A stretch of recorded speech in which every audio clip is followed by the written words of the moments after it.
Hey everyone. Uh, yes, I know it's been a while, but I am fine. But I am finally back for now, anyway. In case you're wondering why I've been gone for a while, I've had to deal with college. It was mostly due to a mix of college, trying to finish up the most recent semester, and also not really in the mood to record anything or make a new video. I did say that I was going to do a bunch of videos on the Crow movies. The reason why I didn't is because mostly I just lost interest, and to be perfectly honest, a lot of the sequels don't really give me a lot to work with, or at least anything interesting. The Crow City of Angels was mostly just generic and average. The only thing that really stood out to me is how ugly the film looks. The Crow Salvation was a little bit better, but had pretty bad effects, and it felt quite amateurish. I will say this though, I might do videos on the Crow Wicked Prayer, because the Crow Wicked Prayer is amazingly terrible, and it would be fun to do a video on it. I may also do a video on the Crow remake in the future, but I'm making no promises. It's also been a problem of just trying to figure out what to do a video on. I was thinking maybe doing a bunch of videos on new movies coming out, or something like that. The reason why I didn't is simply because nothing that's coming out right now is really that interesting, and the stuff I am excited about, and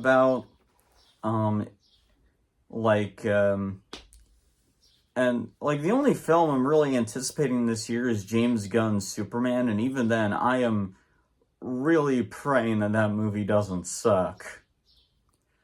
So, I don't know, the current state of Hollywood and movies right now is just kind of depressing for me as a movie fan, so I just said, screw it. Let's talk about something that actually puts me in a good mood. So, throughout the next month and a half, we're going to be looking at one of my favorite horror movie franchises, Friday the 13th. On every day off, I'm going to be doing a video on each and every one of the Friday the 13th films, even the bad ones. So, for the 2 or 3 people who don't know, Friday the 13th is a horror slasher series that got its start in 1980. And it's become one of the most iconic and well-known slasher franchises of all time, making the later main killer of the series, Jason Voorhees, one of the most iconic horror movie characters in the modern era. Chances are, if you see a guy wandering around in a hockey mask around Halloween, it's Jason Voorhees. Excuse me. I grew up watching Friday the 13th. Friday the 13th and John Carpenter's Halloween were my introduction into horror as a kid. But it's been a long time since I've rewatched these films, so we're going to look back on these movies and see if any of them still hold up today and if they're still fun to watch. But yeah, I'm also going to be doing. I'm also still going to be doing videos in this vlog style. Mostly because it's simple, it's quick, and less, and mostly just less stressful. But yeah, I do hope that once I'm finished with college, I can get more into video editing and all that. But as of right now, I would like to continue these videos in this style. I really hope you guys don't mind. But okay, enough introductions. Let's get into this. Let's talk about the original Friday the 13th. The original Friday the 13th came out in 1980 and was directed by Sean S. Cunningham and written by Victor Miller. I actually did some interesting backgrounds, because I actually never really looked at behind the scenes stuff when I was younger. It wasn't until I got older I got interested in that stuff. The funniest thing about this movie is that, it's technically it's a rip-off movie.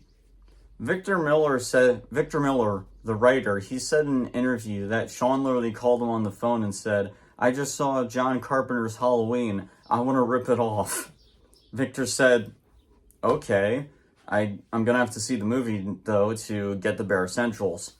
He did, and he basically wrote this film. He also did it quickly because when Sean first came up with this idea to make a Halloween ripoff, he didn't even have a script. All he had was a poster and a title, and people were like, this looks interesting. What's the plot?" And I bet Sean was like, shit. So Victor quickly wrote up a plot, and here we are.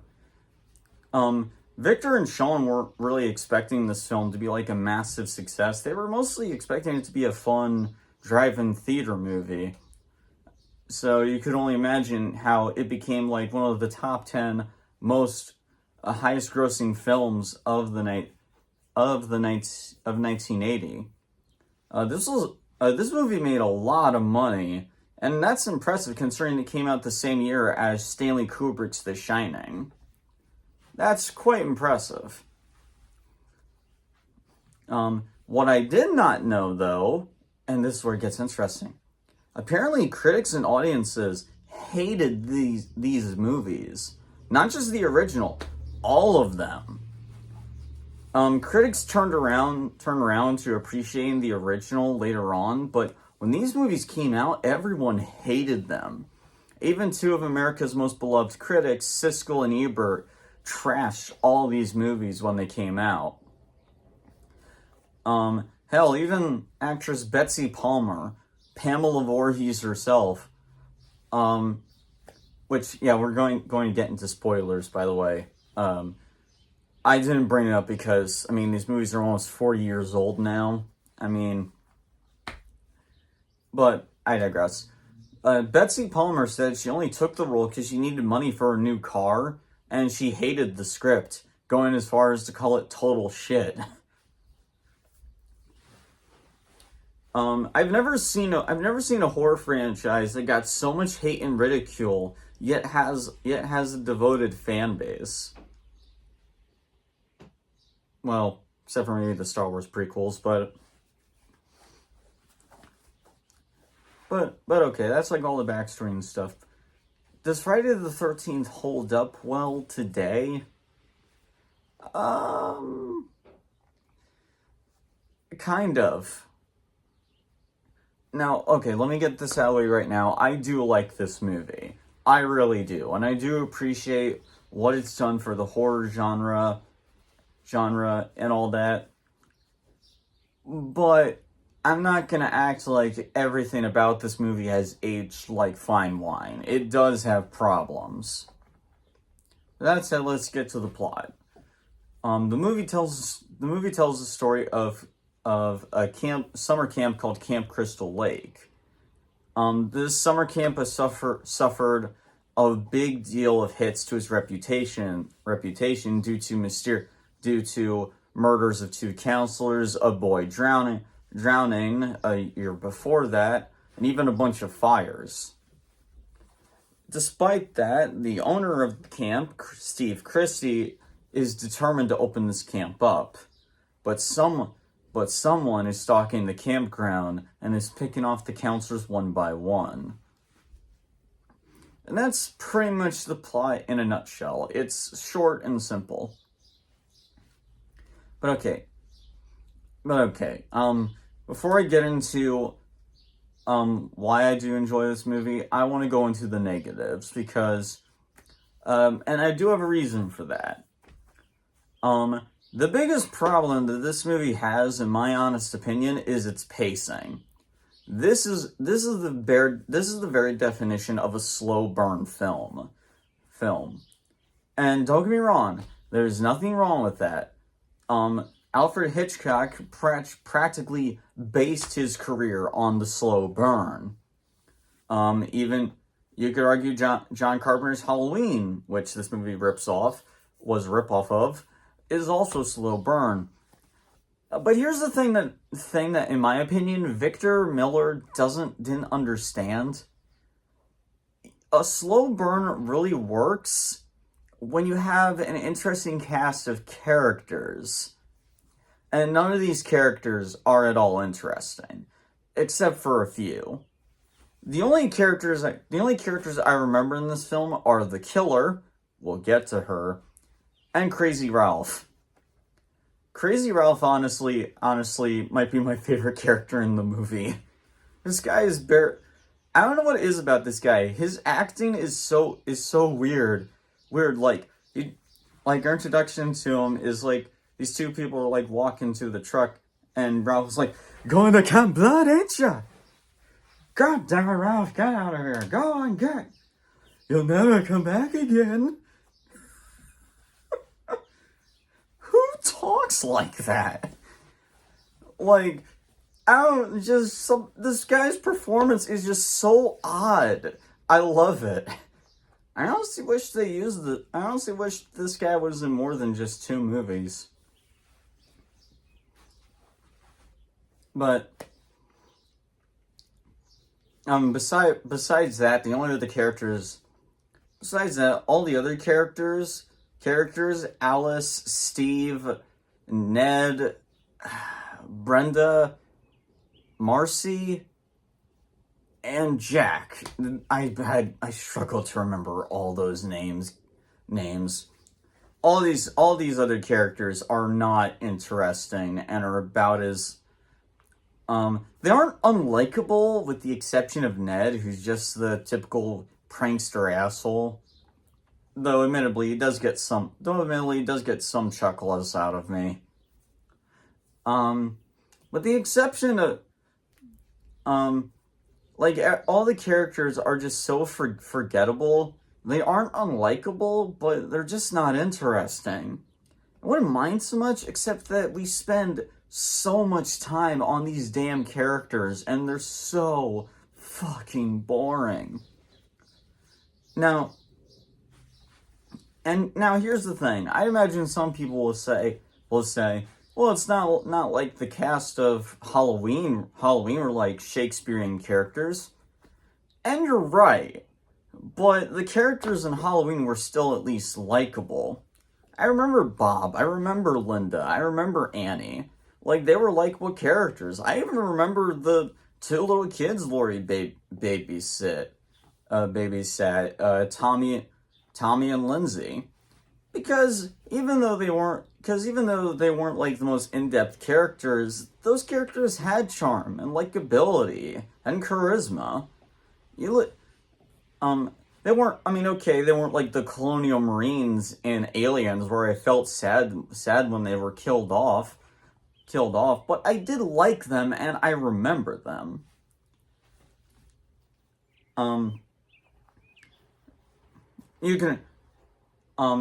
Now I'd imagine some people will be like, what about the Texas Chainsaw Massacre? The main characters I'm talking the original, by the way, not the remake.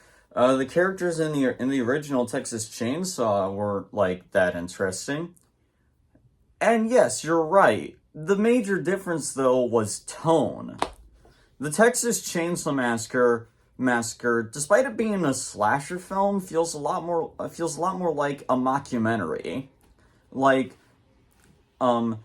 yes, it's just a horror movie, but the whole thing was shot and paced like an actual true crime murder story. It was going out of its way to be realistic. Hence, the main characters in the original Texas Chainsaw are meant to be like everyday normal people. Friday the 13th tries to copy Halloween, but it misses that one thing that made Halloween slow burn work: the characters. And because it's not going for an overly realistic tone, it just doesn't work. You're stuck waiting for so fucking long for shit to happen. This is why Alfred Hitchcock's slow burns work so well, because the characters in Hitchcock's movies are likable and interesting, and you're right there with the main characters trying to figure out what the hell's going on. If you want a better idea of what I'm talking about, go rewatch this film again, and then rewatch the movie Rear Window, and then you'll get an idea of what I'm talking about. In fact, honestly, when it got to the point when Alice was the final survivor and she finds Bill's body, I was really starting to lose my patience with this film. I'm not kidding. I was getting that bored. Maybe it's because I have ADHD, but I was getting really that bored. And then Pamela Voorhees showed up. And when that happened, and when she showed up, she practically saved this film. With all that out of the way, let's get into what I do like about the film. Because I don't want to make it seem like I dislike this movie. Because there is stuff I still like in this. For starters, the soundtrack by Harry Manfredini, phenomenal. I remember James Rolfe saying that his score is a ripoff of Psycho. And to an extent, he's not entirely wrong, but I also feel it's a bit disingenuous. Harry Manfredini's soundtrack really helps this movie a lot. Even in scenes I've seen a million times, I still felt some amount of suspense, because Harry Manfredini's score fits every chase scene, every suspenseful moment so perfectly.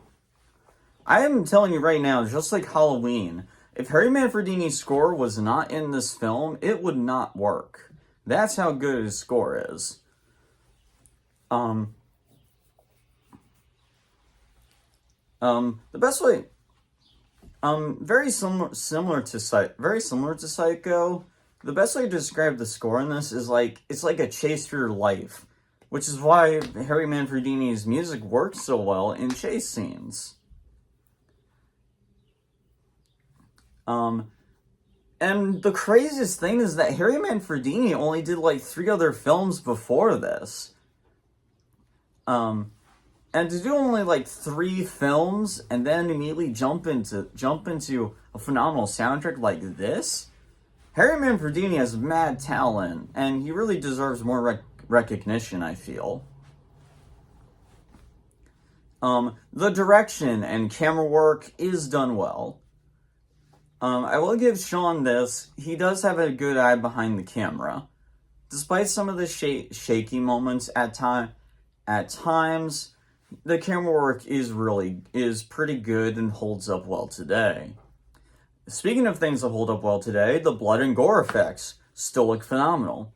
Thanks to the legendary Tom Savini, the blood and gore effects still look really damn good all these years later.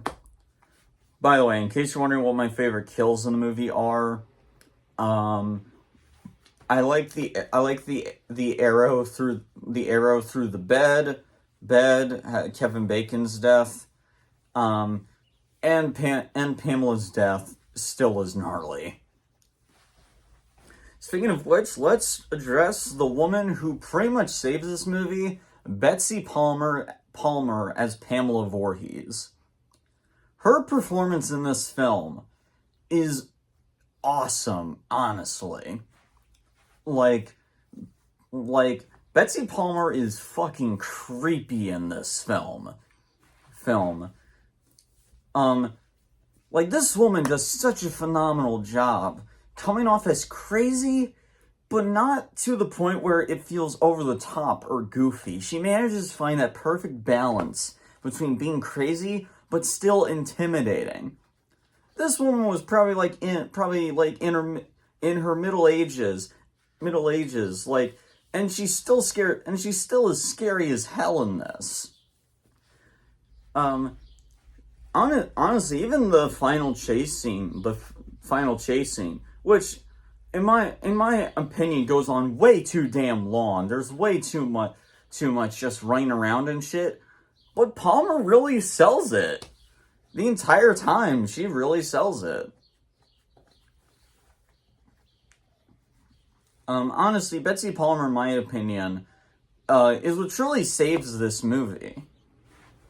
I was literally going from giving the movie just a C plus to a higher grade. Like, she really is that damn good in this film. It blows my mind that she said she hated the script and only did this movie because she needed money for a new car. You do not get that impression watching her performance in this film.